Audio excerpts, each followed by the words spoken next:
hello from my screen to yours. Welcome to another month of new dramas. It is March, so let's go over what K-dramas and C-dramas will be releasing.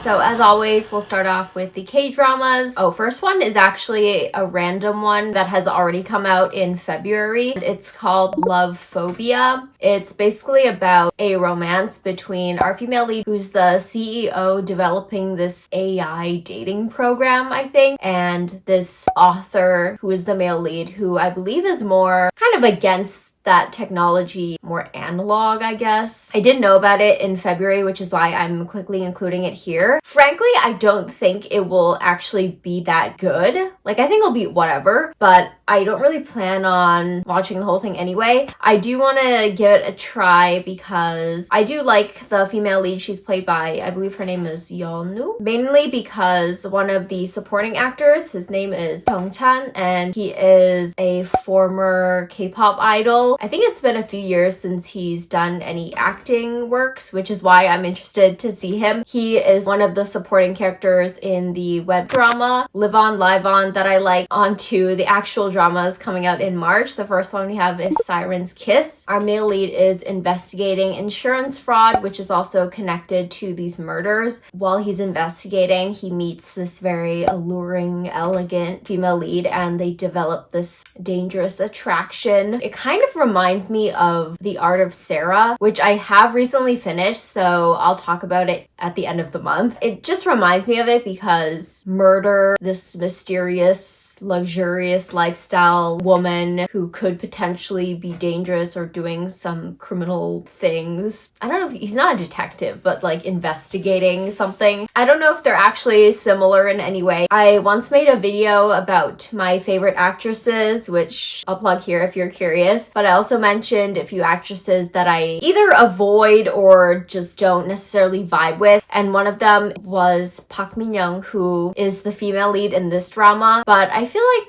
she'd be good in this role, so I'm not deterred by her being the female lead. I'm intrigued by the story. It looks interesting. Love a good mystery. Unless the mystery ends up being boring, I'll probably watch and finish this one. Next, we have Boyfriend on Demand. I'm sure a lot of people probably know about this one because it's a Netflix romance, and also Jisoo from Blackpink is the female lead. She is our lead who joins this dating simulation online, and she meets all these different men, whatever. It sort of sparks this desire in her to seek romance, and it happens with one of her coworkers who they kind of start off with this rivalry at work, and then obviously later on they develop a real relationship. Just from the plot summary, this does not interest me. The trailer did not interest me. Frankly, I'm only giving it 2 episodes because I like Jisoo as a person. I don't know if controversial, you can even describe it as controversial, but I know a lot of people have mixed opinions. Either they think her acting sucks or that it's like whatever. Like, I haven't really seen anyone defend and be like, no, she's actually really good at acting. I saw her in like the first 2 episodes or whatever of Snowdrop, which I dropped, not because of her acting, but it just didn't really interest me. Curious to see just how she is, I guess. I'm no acting expert, but like if she can sell the character, we'll see. And I'm curious to hear what people's thoughts are, since I'm sure a lot of people will have opinions on this one, but I definitely do not think I will be finishing this show. Next, we have Shining. All I wrote for the plot is that it's these adults who are each other's first love and they reunite as adults, which I think I've shared this as a plot line in so many recent K-dramas, and I've mentioned every time that that sounds very boring to me. From the trailer, it does have a more sentimental, emotional sort of feel rather than traditional rom-com, which I feel like they kind of, this plot varies. It can lean into that sentimental side, but also sometimes they just go with the rom-com route. Honestly, neither of them connect with me. I will pass on this.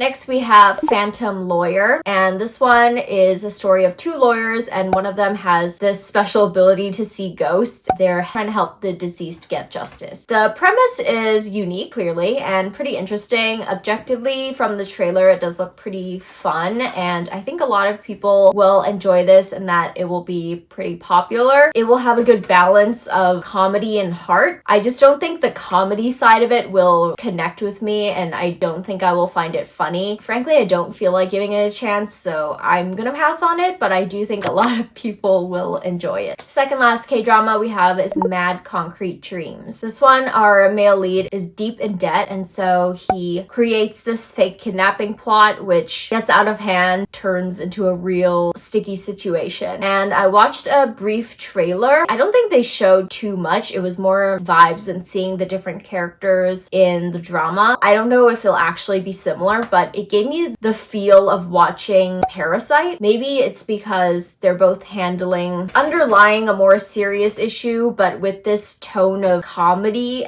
intertwined in it, but not the typical comedy that you see in K-dramas where it's cringy. I don't know how to describe the type of comedy. Maybe you'll get the same feel if you see the trailer, but that's just what I thought. It does sound pretty interesting, and I do like the movie Parasite. Again, don't know if it'll actually be similar. I'll give this one 2 episodes and see how it is. And the last K-drama that I have to talk about is called Climax. This one is a story about powerful and the elite. Our male lead is this very ambitious prosecutor who started from the bottom and makes his way up the ladder by marrying this famous actress, but I think she might have some sort of secret. There's a lot of other characters involved. By the feel of it, everyone is either morally gray or straight up bad, and I think these type of characters are probably the most interesting. It seems very intense and dramatic. Lots of secrets, backstabbing within the power struggle. Everyone's got ambitions for something. I don't know, I kind of like watching those, so I don't know if I'll end up finishing it, but I'll definitely give it 2 episodes to try. Next, we have 3 C-dramas that I want to talk about. 2 of them came out late February, and the other one is actually coming out soon in March. But we'll start off with Love Story in the 1970s. This one, obviously set in the 70s, is about our female lead who wants to change her future by going to college, and her romance with the male lead who previously got injured saving people, I think. It just looks like a sweet, sincere romance. I'm not particularly drawn to the 70s, like that time period. That in itself definitely wasn't a draw for me. Also, a side note, the male lead is played by, I think his name is Arthur Chen. I've never seen him in anything. I can't comment on obviously his acting or whatever, and he is good looking, but I do just like the vibe that he gives me. Let me know if you think I'm totally wrong or you kind of see what I mean, but he gives me this like player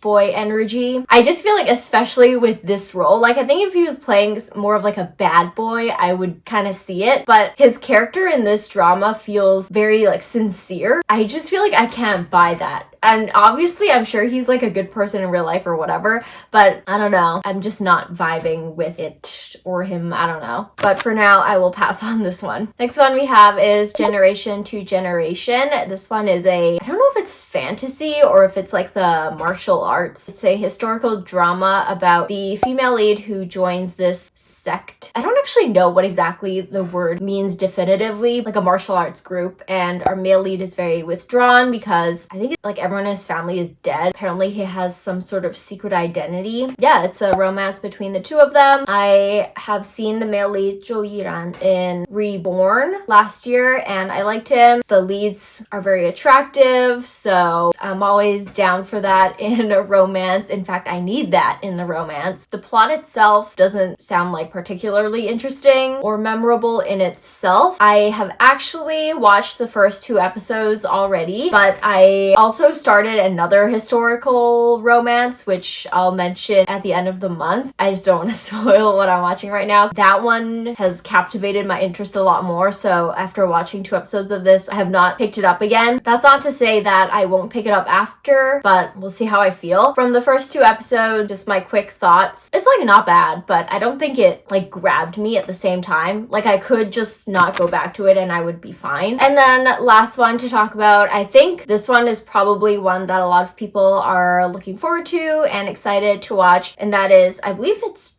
Chasing Jade, but on my drama list it's at Pursuit of Jade, which is basically the same meaning anyway. But it is a fake marriage romance between this butcher's daughter and this disgraced, fallen noble. Again, both leads are very attractive. Forgetting about their face card, the trailer and the plot summary is like average, I guess. But I do love a historical romance, so I will at least give it 2 episodes. Lots of romance this month, I feel. I mean, there always is, but seems like maybe more than usual. I would love to know what you'll be watching this month of March. What have you been watching lately? Let me know in the comments. I'd love if you subscribe to join my small drama community, and I'll see you in my next video.